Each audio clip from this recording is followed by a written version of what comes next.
ये जहर बहुत ही खतरनाक है, तो कुछ भी करने से पहले बहुत अच्छे से सोच लो। अब बताओ किसे चुनोगे तुम, मुझे या उन दोनों को? अरे रुको रुको रुको, ये हमारे खानदान का इकलौता वारिस है। मैं जिससे कहूंगा अर्जुन उससे शादी करेगा, और मैंने प्रिया को उसके लिए चुन लिया है। नहीं, मेरे महागुरु बहुत बीमार है, उसे मेरे साथ आज ही आना होगा और गुरु जी को ठीक करना ही होगा। हमारे संप्रदाय के सब लोग इकट्ठा हो चुके हैं, वो हमारी शादी के लिए आए हैं। अर्जुन, मैं इस तरह उन सबके सामने शर्मिंदा नहीं हो सकती, तुम्हें मेरे साथ चलना ही होगा। मैं अर्जुन को 20 साल से ढूंढ रही हूँ और अब जाकर वो मुझे मिला है। मैं अपने अर्जुन को तुम्हारे साथ नहीं जाने दूंगी, वो मेरे साथ ही आएगा, उसे मेरे साथ आज ही आना होगा।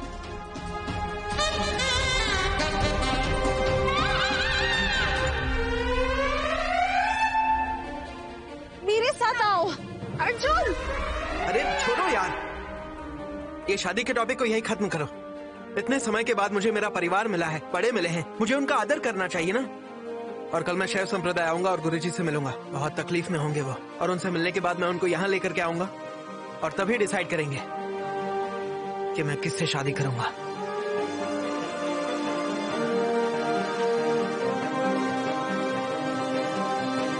तुम्हें क्या लगता है कि तुम शैव संप्रदाय के गुरु का इलाज करके मेरे श्राप से मुक्त हो सकते हैं और तुम उन्हें बचा लोगे? ऐसा नहीं होगा। जो भी लोग शैव संप्रदाय के गुरु की देखभाल करने जा रहे हैं वो सब मेरे ही लोग हैं। और रही बात इस लड़के की, तो इसे मैं घनघोर श्राप देकर कुचल दूंगा।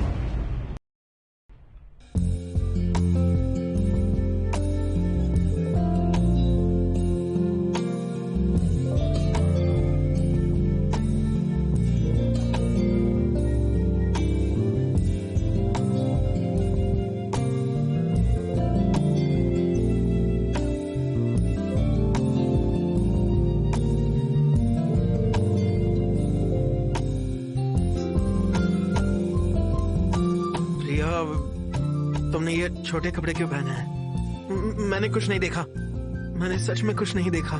अगर सुंदरता की बात करें तो मैं भी रंभा और सावित्री से कम तो नहीं हूँ, लेकिन अगर चिरंजीवी की बात है तो उसमें मैं उनसे पीछे हो सकती हूँ। और अगर हम ईमानदारी से चले तो मेरे तुम्हें पाने की संभावना तो कम है।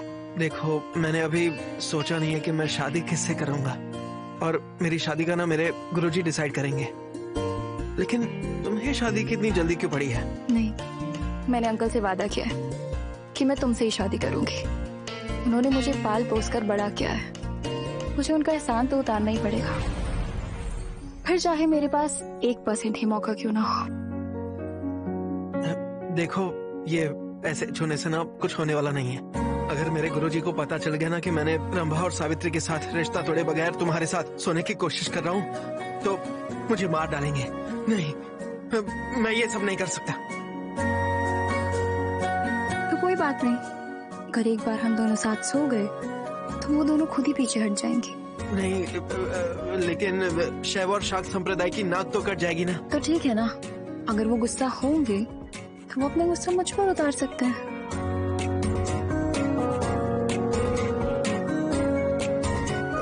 लेकिन अगर मैं उन दोनों से एकदम से बात करना बंद कर दूंगा तो मुझे मेरे संप्रदाय से निकाल दिया जाएगा और उससे मेरे गुरुजी की छवि पर असर होगा। नहीं, मुझे ऐसी स्थिति को संभालने के लिए मंत्र आते हैं, इन सब का मुझ पर कोई असर नहीं होगा। अर्जुन कौशिक, ये ले मेरा पहला श्राप, तेरा दिल जलकर राख हो जाएगा। ये मंत्र काम क्यों नहीं कर रहा? मुझे बहुत गर्मी लग रही है और बड़ा अजीब सा महसूस हो रहा है। इसने तो मुझे मदहोश कर दिया है। देखो देखो, मुझसे ना कंट्रोल नहीं हो रहा है मुझसे अभी। तुमने तो कहा था तुम्हें कोई फर्क नहीं पड़ता, पर फर्क तो पड़ रहा है। चलो अब इन सारी हदों को पार कर देते हैं।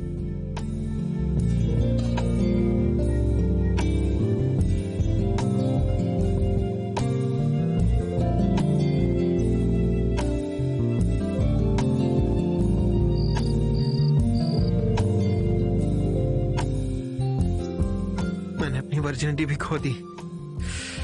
अब अगर एक बार मैंने अपने सातों श्राप दे दिए तो तुम 7 दिन भी तुम इस संसार में नहीं टिक पाओगे। मेरा अस्थाई श्राप पवित्र चिरंजीवी की भी जान ले सकता है। ये क्या? मेरा अस्थाई श्राप टूट गया और मैं उसे एक खरों तक नहीं पहुंचा पाया। क्या वो पवित्र चिरंजीवी से भी ऊपर पहुंच चुका है?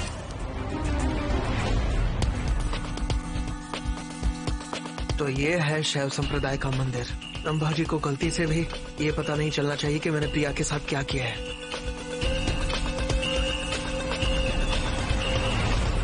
नौजवान, तुम नीलगिरी पर्वत से गुरु शिवानंद जी के शिष्य अर्जुन कौशिक हो ना? नौजवान? मैं?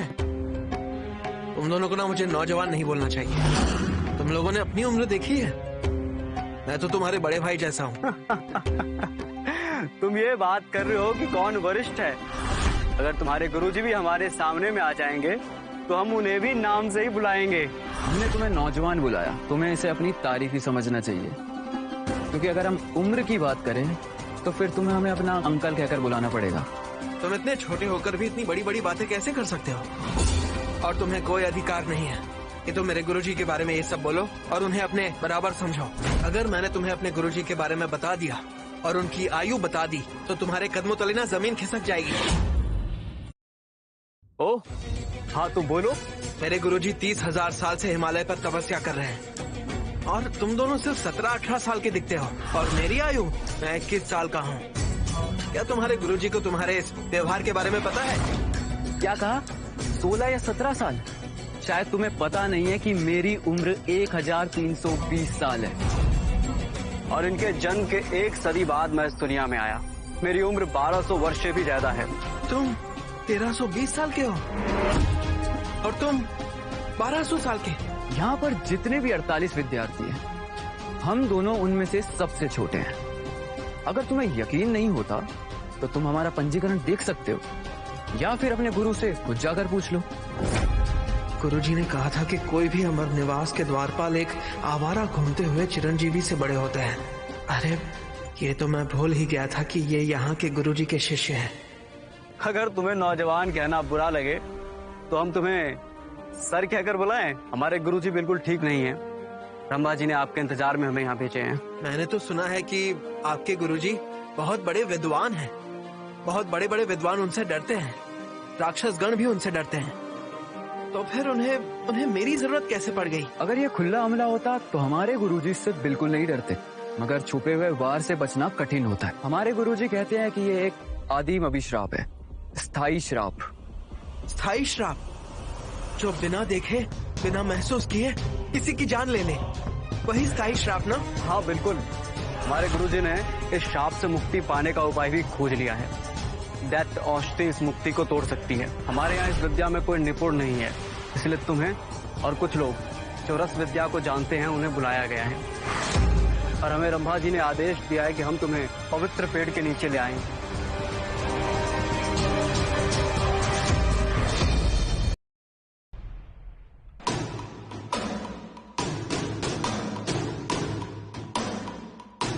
वाह, ये तो वही चमत्कारी फल है। मुझे याद है मेरे गुरुजी ने मुझे इसके बारे में बताया था और कहा था कि किसी भी घायल और मृत व्यक्ति को जीवित कर सकता है और ये फल स्वर्ग के फल से कम नहीं है। ऐसा ही असर है इसका भी।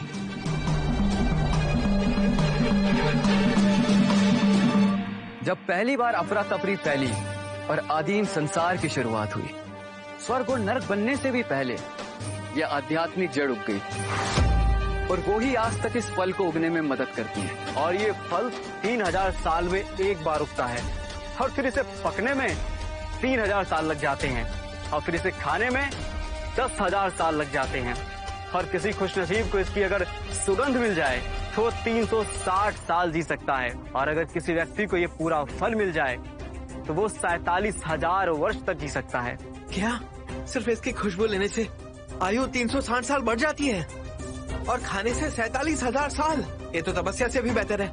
इंसान चिरंजीवी बन सकता है। हमारे गुरुजी ने कहा है कि जिस किसी ने भी दिव्य औषधि बना ली उसे पवित्र पेड़ का फल दिया जाएगा।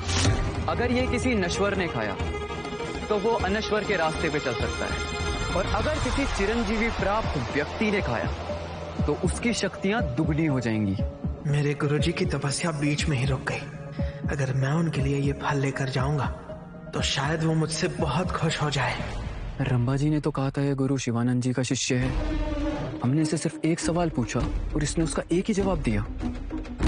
हमारे पास ऐसा कोई भी सबूत नहीं है जिससे हमें पता चले कि ये असली अर्जुन कौशिक है, जिसके पास पवित्र चिरंजीवी है। तुम बिल्कुल ठीक कह रहे हो। अगर ऐसी बात है तो हमें इसकी परीक्षा लेनी होगी। हम इसे पहचानने में भूल नहीं कर सकते। सुनिए आर्या, आपके गुरुजी की तबीयत खराब है, हमें उनके लिए औषधि बनानी चाहिए। और आप रंभा जी को बोल दीजिए कि वो आ जाए और हम लोग औषधि बनाना शुरू करते हैं। वो जो बाकी विद्वान आए हैं उनसे वो अभी मिल रही हैं, वो बस आती ही होंगी। वैसे हमारे गुरु जी और रंभा जी ने कहा है कि तुम गुरु शिवानंद जी के शिष्य हो और तुम्हारे पास असाधारण प्रतिभा है और तुम्हें चिरंजीवी प्राप्त हो चुका है, और हम तुम्हारे शक्तियों के बारे में बहुत जिज्ञासु हैं, और तुम अपनी शक्तियों की हमें एक झलक दिखाते क्यों नहीं हो? वायु संप्रदाय में स्वर्णिम मोती ठीक से काम नहीं किया। उसने बताया कि मेरे पास पवित्र चिरंजीवी है। अब ये उस तरह की शक्तियां देखना चाहते हैं। जब मैंने पाई ही नहीं है तो मैं इन्हें कौन सी शक्तियां दिखाऊं? अर्जुन सर, आप हमें अपनी शक्तियां दिखा क्यों नहीं रहे हैं? क्या आपको ये जगह कम पड़ रही है अपनी शक्तियां दिखाने के लिए, या तुम्हारा पवित्र चिरंजीवी होना एक झूठ है? बिल्कुल सही कह रहे हैं आप। मतलब जब मेरे गुरुजी ने मुझे गुरुकुल से निकाला तो मैं प्रथम स्तर पर भी नहीं था, तो मैं महान चिरंजीवी कैसे पा सकता हूँ? क्या तुमसे इतनी बड़ी गलती हो गई? तुम वो अर्जुन कौशिक नहीं हो जिसे हम ढूंढ रहे हैं। कितना झूठा आदमी है ये झूठ बोलकर हमें इस बगीचे में लेकर आया। कहीं तुम्हारा इरादा ये पवित्र फल चुराने का तो नहीं? यक्ष, इसे यहाँ से बाहर निकालो। तुम्हारी हिम्मत कैसे हुई धोखाधड़ी करने की? अभी तुम्हारी अकड़ ठिकाने लगाता हूँ और फिर यहाँ से तुम्हें धक्के मार के बाहर निकालूंगा। अरे रुको रुको, आप दोनों मुझे गलत समझ रहे हैं। आप लोग मेरी पूरी बात तो सुनो। मैं हिमालय पर्वत के गुरु शिवानंद जी का शिष्य हूँ और मैं वही अर्जुन कौशिक हूँ जिसको आप लोग ढूंढ रहे हैं। और ये भी सत्य है कि मैंने चिरंजीवी पाया नहीं है अभी तक, और ये सिर्फ एक अफवाह है। क्या एक अफवाह? मगर गुरु शिवानंद जी ने तो खुद हमारे गुरु जी को बताया है। नहीं, ऐसा नहीं हो सकता है। हो सकता है कि आपके गुरु जी को सुनने में कुछ गलती हुई हो, वरना आप खुद सोचिए, अगर मैंने महान चिरंजीवी पा लिया होता तो वो मुझे अपने गुरुकुल से क्यों निकालते? गुरुजी हमेशा कहते हैं कि हमें विनम्र रहना चाहिए। जितना ऊंचा स्तर उतना ही कम घमंड। तुम्हारे कहने का मतलब है कि ये असली अर्जुन कौशिक है, तो इसका मतलब यह है कि अपनी शक्तियों को छुपा रहा है और उसे दिखाना नहीं चाहता। क्यों न गुरुजी के खजाने में से हम दिव्य रस्सी का इस्तेमाल करें जिससे इसकी असलियत का पता चल सके। क्यों न गुरुजी के खजाने में से हम दिव्य रस्सी का इस्तेमाल करें जिससे इसकी असलियत का पता चल सके। दिव्य रस्सी उसे नहीं पकड़ सकती जिसने पवित्र चिरंजीवी हासिल कर रखा है। अगर ये उससे बच जाता है तो इसका मतलब यह है कि इसने पवित्र चिरंजीवी हासिल कर लिया है। सुनो दोस्तों, अगर आप दोनों को मेरी बात पर भरोसा नहीं हो रहा है तो आप एक काम करिए ना, आप किसी को हिमालय पर्वत पर भेजिए और मेरे गुरुजी को बुला दीजिए और वहीं इस बात का प्रमाण देंगे। हिमालय पर्वत यहाँ से हजारों किलोमीटर दूर है। अगर हम वायु मार्ग से भी जाएंगे तो आने जाने में पूरा दिन लग जाएगा। हो सकता है कि सबसे पहले वो तुम्हें ही पकड़े। जब गुरुजी आएंगे और तुम्हारी असली पहचान बताएंगे तब हम फैसला कर पाएंगे कि आगे क्या करना है। ये आसान नहीं है।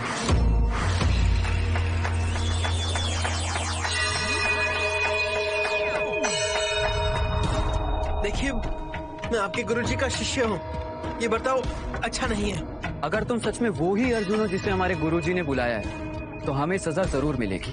वो लेंगे और तुम्हारे आगे झुककर माफी मांगेंगे। लेकिन तुम एक कपटी हो, इसलिए हमने तुम्हें रस्सी से बांध दिया है। हम तो केवल अपनी नौकरी कर रहे हैं, इन कीमती फलों की रक्षा कर रहे हैं। इसके बदले हमारे गुरुजी हम दोनों को इनाम देंगे। आप दोनों 1000 साल से ज्यादा जिए हैं, फिर भी आप दोनों कितने बेवकूफ हैं। और आप लोग अपने गुरुजी का अपमान कर रहे हैं और मुझे यकीन है कि आपके गुरुजी भी आपको बेवकूफ ही समझते होंगे। तुम्हें जो भी कहना है वो कहो।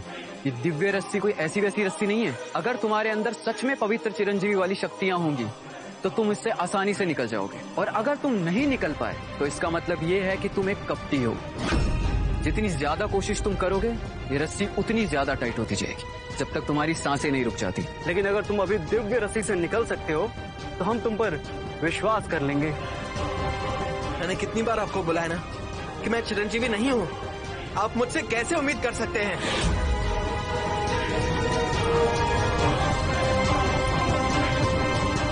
अचानक से ये रस्सी ढीली कैसे होने लग गई? क्या ऐसा हो सकता है कि इन लोगों में दम नहीं है? हो सकता है इन्होंने ये रस्सी जोर से नहीं बांधी हो। मुझे लगता है कि अगर मेरे गुरुजी ने किसी को यहाँ पे बुलाया है तो वो कोई आम इंसान तो नहीं होगा। अगर तुम इससे अब निकल नहीं पाए तो इसका मतलब ये है कि तुम एक कपटी हो।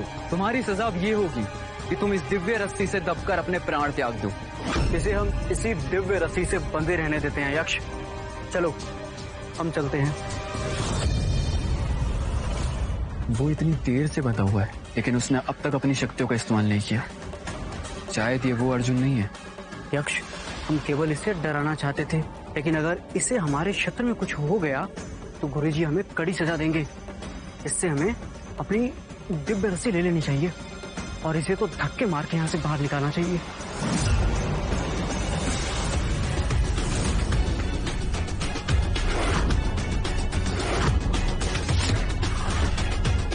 मेरी दिव्य रस्सी?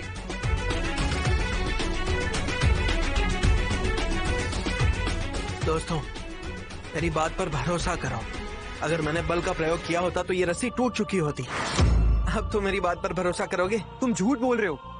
ये दिव्य रस्सी एक दिव्य हिस्सा है और ये बहुत मजबूत है। अगर तुम पवित्र चिरंजीवी नहीं हो तो तुम इसे कैसे तोड़ सकते हो? तुम्हारे अंदर पवित्र चिरंजीवी की शक्तियां हैं, तभी तुम इतनी आसानी से निकल पाए। हमारे खजाने को बर्बाद करने की क्या जरूरत थी? मैंने तो बस थोड़ा सा दम लगाया था और वो खुद ब खुद टूट गई। ये दिव्य रस्सी तो टूट गई। अगर गुरुजी और देव कन्या रंभा को पता लगा तो वो मुझे कड़ी से कड़ी सजा देंगी। मंदिर सुकून का स्थान होता है। ये इतनी तेज तेज आवाजें क्यों आ रही है?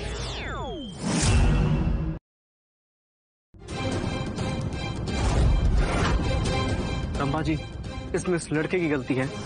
इसने अपनी असली शक्तियां छुपाई, इसलिए मैंने और यक्ष ने दिव्य रस्सी का इस्तेमाल किया। इसने सिर्फ हमें तंग नहीं किया बल्कि गुरुजी की कीमती रस्सी के भी टुकड़े टुकड़े कर दिए। अरे पर तुमने ही तो मुझसे कहा था कि जिस इंसान ने चिरंजीवी प्राप्त कर रखा हो वही इस रस्सी को निकाल सकता है।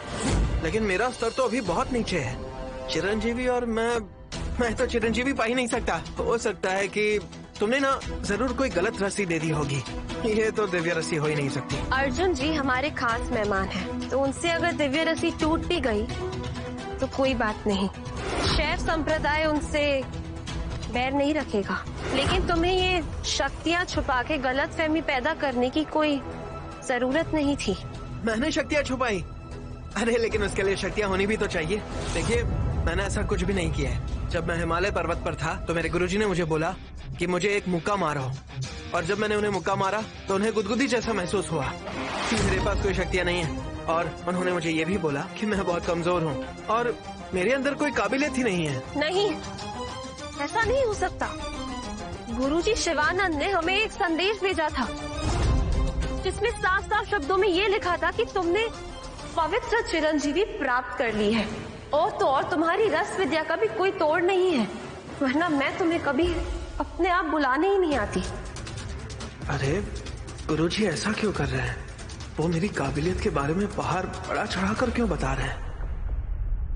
वो मुझे बलि का बकरा क्यों बना रहे हैं?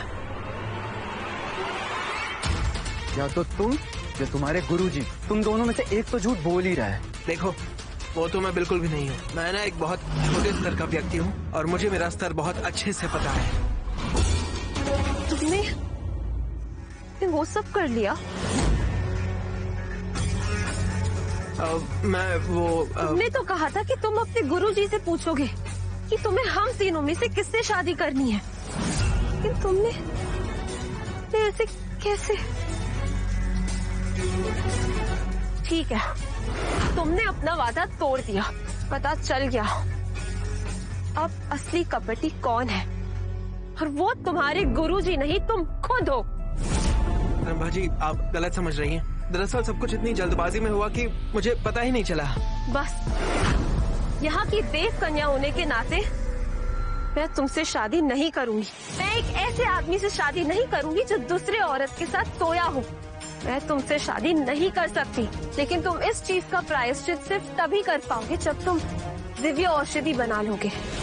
अगर तुम इसमें नाकाम रहे तो शैव संप्रदाय और हिमालय पर्वत के बीच में सारे के सारे रिश्ते टूट जाएंगे और तुम्हारा संप्रदाय, उसका तो नामो निशान ही मिट जाएगा।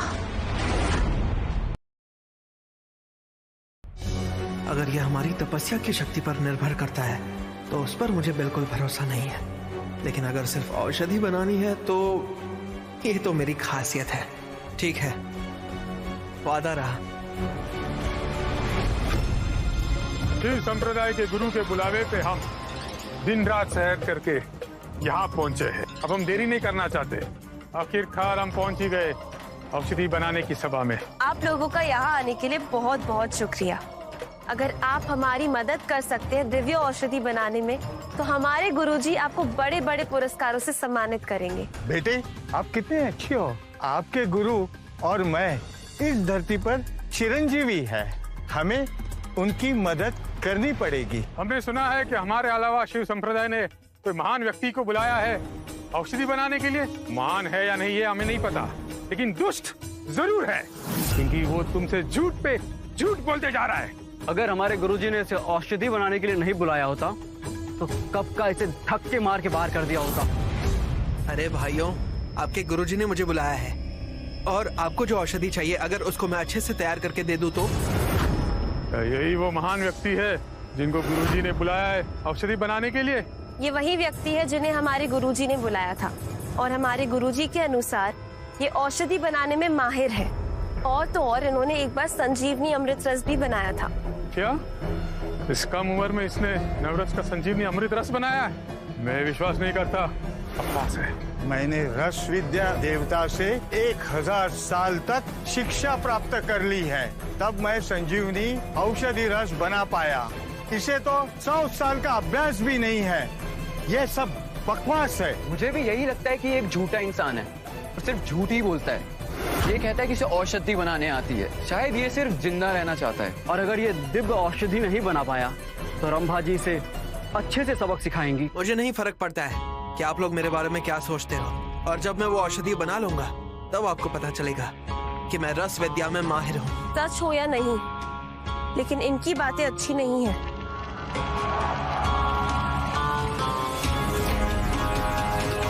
अग्नि कुंड यहाँ है। रस विद्या का कानी कौन है, जल्दी पता लग जाएगा।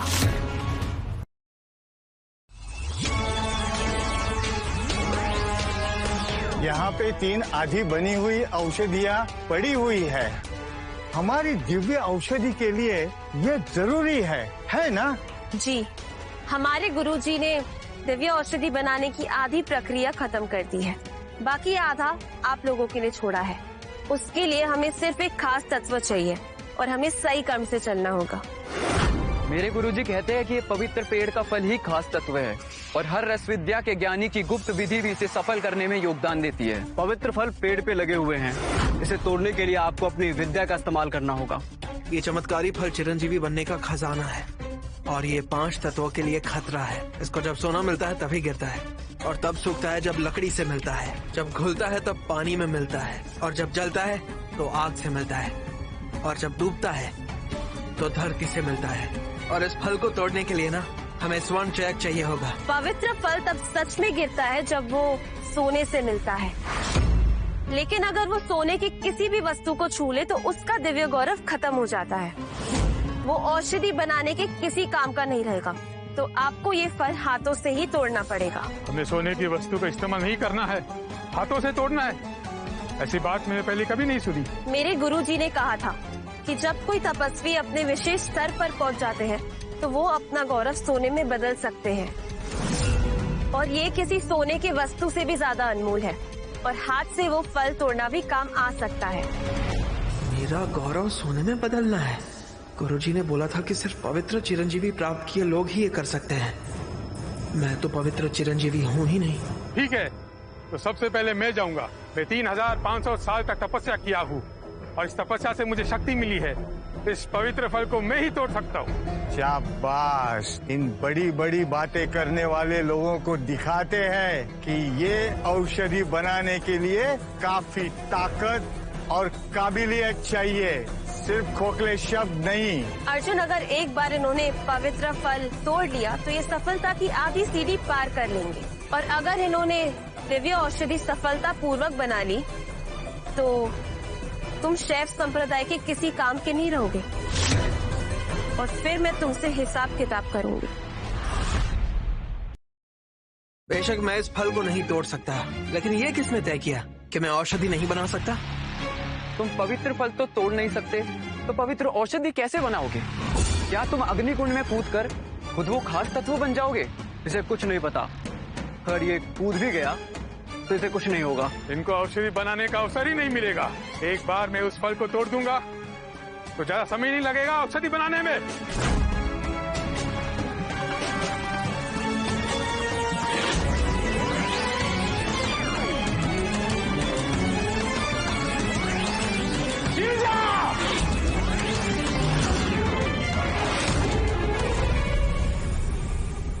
अजीब है, गुरु मयूर की इतनी कड़ी तपस्या और इतना महान ज्ञान होने से उनका गौरव सोने में बदल गया।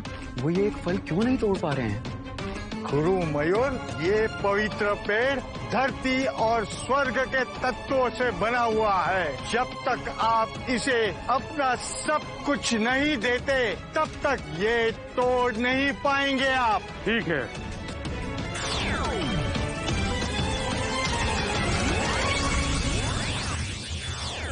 गिर जा! गिर जा!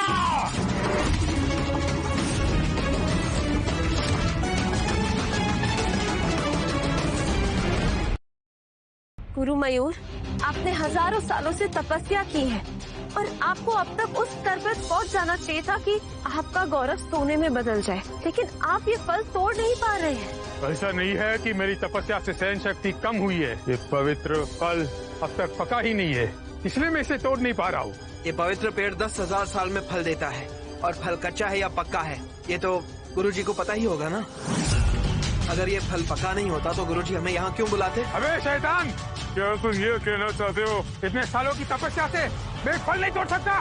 ठीक है, तो तुम कोशिश करो। अगर तुम इस फल को तोड़ पाए तो मैं सारा अभिमान निकालकर तुम्हें अपना गुरु मानूंगा। अरे नहीं नहीं, मैंने ऐसा नहीं कहा कि मैं इसे तोड़ दूंगा। आप इतने सालों से तपस्या कर रहे हैं, अगर आप नहीं कर पाए तो मेरा तो स्तर बहुत छोटा है, मैं कैसे कर पाऊंगा? तो फिर तुम फालतू की बातें क्यों करते हो? अगर तुम फल तोड़ नहीं पाए तो मैं तुम्हारी इज्जत वापस लाता हूँ। मैं फल तोड़ के दिखाता हूँ ताकि इनकी हंसी रुक जाए। हटो यहाँ से। दिव्य शक्ति आरंभ हो। चिरंजीवी बल, गिर जा।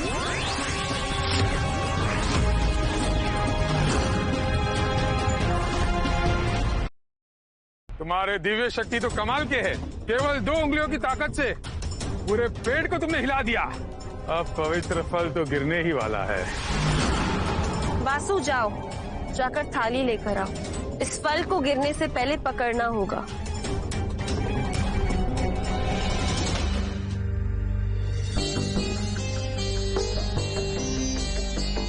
मुझे लगता ही नहीं है कि ये फल जल्दी से गिरेगा। क्यों ना आप अपनी दोनों उंगलियों से शक्तियां और लगा कर देखो। ठीक है, मैं और शक्ति का इस्तेमाल करता हूँ। अब ये फल जरूर गिरेगा। इसे पकड़ने के लिए तैयार हो जाओ।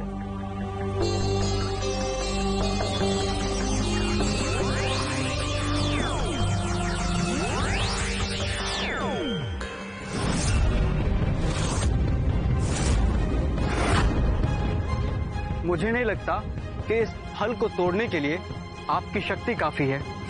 2 रस विद्या के ज्ञानी भी इस फल को तोड़ नहीं पाए, तो हमारे पास तो कोई रस विद्या के लिए मार्गदर्शन भी नहीं है। लगता है कि आज हम औषधि नहीं बना पाएंगे।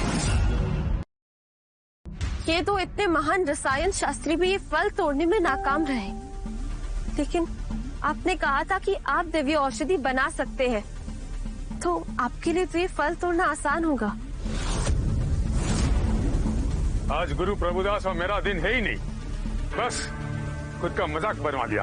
अगर तुम कहते हो कि तुम दिव्य औषधि बना सकते हो तो रस विद्या में भी तुम माहिर होंगे।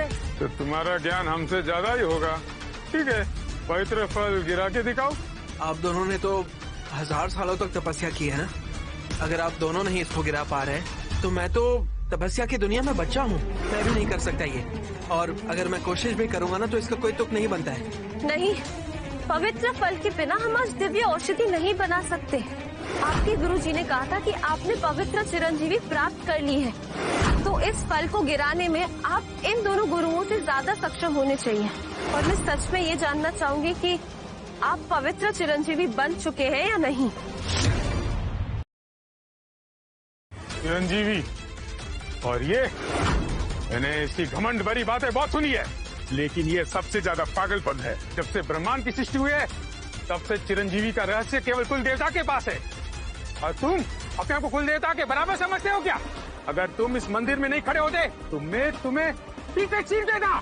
मैंने ऐसा कभी नहीं कहा कि मेरे पास महाशक्ति है। हो सकता है ना कि मेरे गुरुजी मजाक कर रहे हो, आपने गलत सुना है।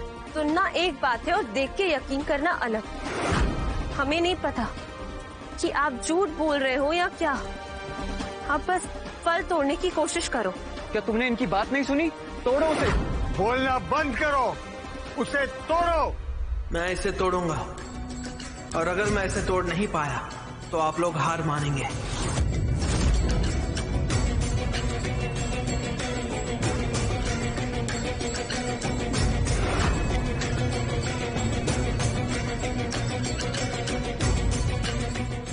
मैंने कहा था ना कि मैं इसे नहीं तोड़ पाऊंगा।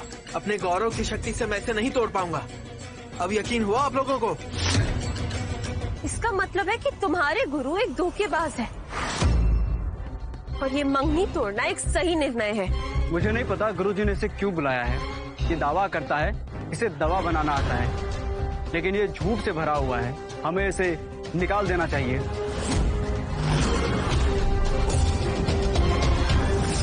हाँ, ये तो यहाँ तक कि 2 पवित्र चिरंजीवी भी इस पवित्र फल को नहीं तोड़ पाए, लेकिन मैंने बस इसे छुआ और ये गिर गया। क्या गुरुजी मुझसे हर वक्त झूठ बोलते रहे? क्या मैं सच में चिरंजीवी से ऊपर हूँ? क्या मैं एक पवित्र चिरंजीवी हूँ? देखो, ये फल तो इसने गिरा दिया। ये जमीन पे गिर चुका है, ये गायब हो जाएगा। जल्दी करो, इसे उठाओ।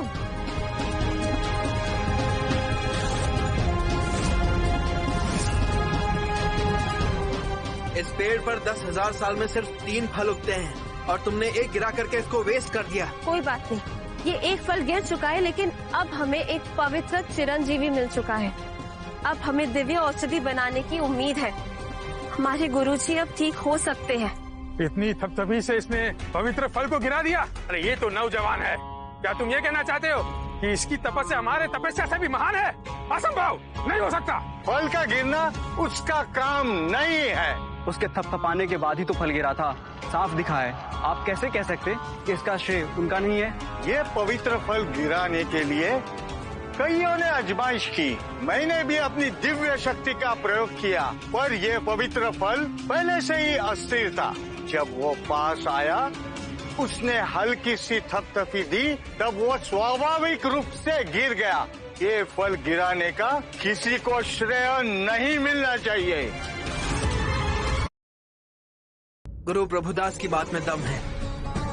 मुझे भी लगता है कि ये फल मेरे हाथ से नहीं गिरा था। ये साबित करना कि तुमने ही ये फल तोड़ा है बहुत आसान है। बस एक और फल तोड़ दो। ये भी ठीक है, मैं एक और फल गिरा दूंगा। अगर मैं एक और फल गिरा पाया तो ये साबित करता है कि मेरे गुरुजी ने मुझसे झूठ कहा। मैं वापस जाकर जरूर उनसे पूछूंगा। ठीक है, मैं फिर से करता हूँ। उसे पहले बार तो सिर्फ किस्मत से मिला है, एक ऐसा फल जो वैसे भी गिरने वाला था। इस बार ये कामयाब नहीं होगा, देख लेना। अगर इसके जैसा कच्चा खिलाड़ी फल गिरा सकता है तो हमने तो हजारों साल यूं ही बर्बाद कर दिए।